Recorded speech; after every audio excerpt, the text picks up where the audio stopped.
I've spent a month with the Galaxy Watch Active 2, 30 days, 16 full battery cycles, 32 workouts, 292,754 total steps, and continuous heart rate and sleep monitoring.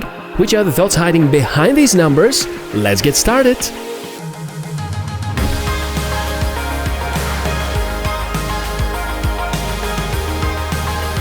Welcome, that's the Tech for All channel, my name is Michael. So good to meet you, consider subscribing because we inspect cool tech over here.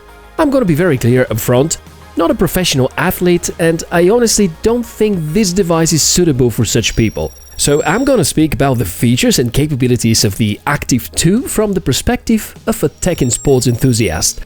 And yeah, having worn it for so long is definitely helpful to build up an opinion and share my findings with you. At the start, talking about the price, it often goes down to $249, which makes it very tempting to buy, especially in the United States, where most of the other competitive Chinese models seem to be more expensive lately due to various reasons.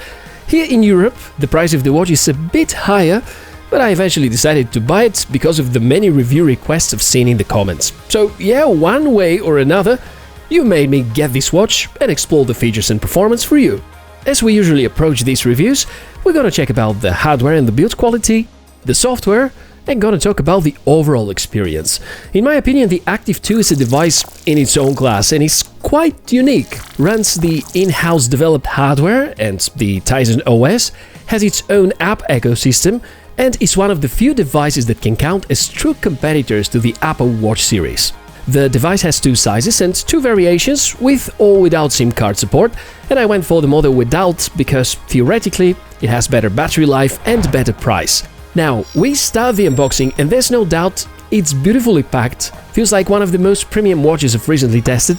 Taking the pieces out one by one, there ain't be that much to cover, just the watch, the charging dock, and that's it besides the user guide and the rest of the papers.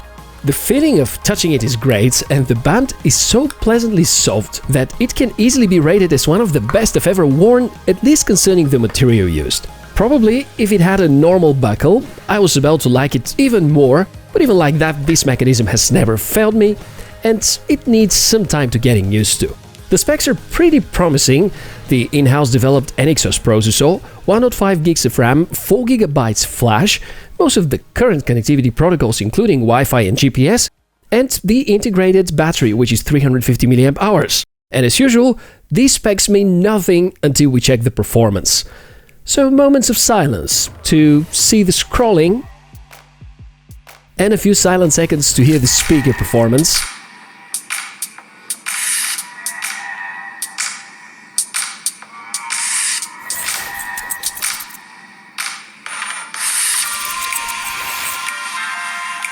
How does that feel? While it's hard to give a rating about the speaker, the overall performance of the OS is so good that it probably is the only one as smooth as the latest Apple Watch. Gonna come back to the menus a little later. Now we want to focus more on that 1.4-inch display hiding behind this 44mm bezel. Colors, brightness, contrast, we can see that Samsung is still the company with the best screens out there. It is covered by Gorilla Glass and is the only watch that I managed to equip with a scratch this year, so I don't think it's truly scratch-proof. Top-end hardware deserves top-end features in OS, and we're already reviewing the software. First of all, about the features, it's phenomenal what Samsung have created from a scratch. Tizen OS is something they've worked hard on for years, and results start to be paying off. Lots of apps, good interface navigation, countless menus and many settings, but well, the navigation. Quite obvious that Samsung want to go their own way. The top button is the back button, the bottom one is the home button. Most of the watches support the swipe right gesture for going back, which is not active here though. I guess this is the way Samsung make a point that this watch has nothing to do with Wear OS. Pity because the gesture is used by many others and looks like I'm not the only one complaining. Should be a few lines of code away from implementing. Some of the other gestures will sound familiar. Swipe down to get access to the quick settings. In the case of the Active 2, there are 3 pages of them, and there are some really thoughtful toggles, like theater mode with the option to automatically shut off, a torch function, the Find My Phone feature, of course brightness control, night mode and so on. You can easily connect to any wireless network. There even is a water lock feature, brilliant idea for swimmers or to enable while you're showering. The home button also shows the apps. You can configure the launcher to display them in different ways, and you're gonna start to gradually discover some really helpful and useful features like the gallery app, the audio player, a stopwatch reminder, calendar feature, and so on. Plenty of other good apps can be installed from the store, like Uber, Spotify, Strava, even Here We Go, which is used for maps. Expanding the functionality is possible, and the sports add-ons will certainly make some athletes happier. Messaging is the other big strength. You can respond to messages, there are some predefined answers, and a virtual keyboard, so you can totally maintain some of the communication without involving your phone.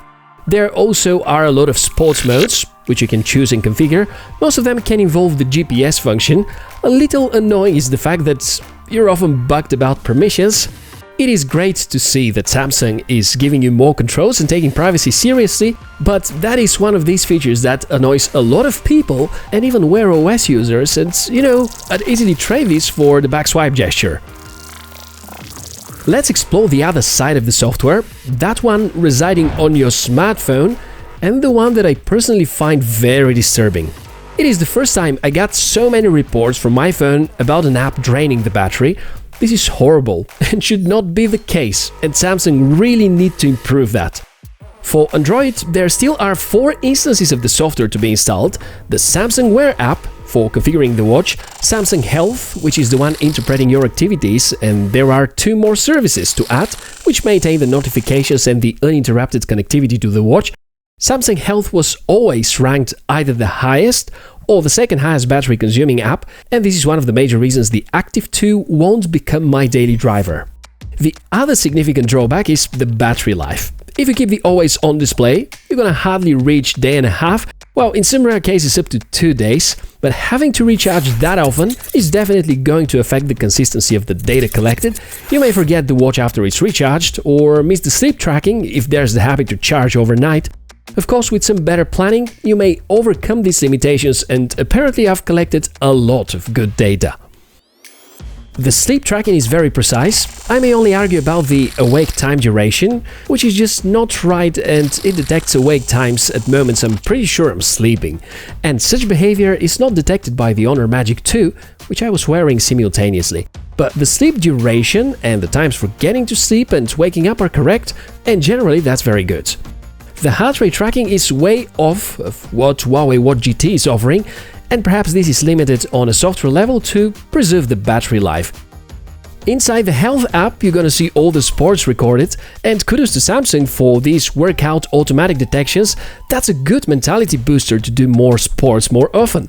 If the GPS is not on, the measured values for walking and running are quite off the reality, and even with GPS there are some remarks. But even with these imperfections, I was definitely having fun wearing the Active 2. It feels like the most complete smartwatch out there at the moment, and one of the very few that can be helpful for organizing your daily activities and follow up on calendar events. Looks like having that advanced OS has hindered some features, and things like sports, heart rate monitoring and accuracy are not that superb. The only 2-day battery cycle is quite bugging, but certainly the high price we have to pay in order to receive that much of computing power. And because to me battery life is top priority, I'll be happy to go back to the Watch GT or the Magic Watch 2, and even happier to get rid of these battery drainer apps by Samsung, but now it's clear that they have designed a classy, premium and full of good features smartwatch, which is definitely a motto to consider if you're looking to get the best.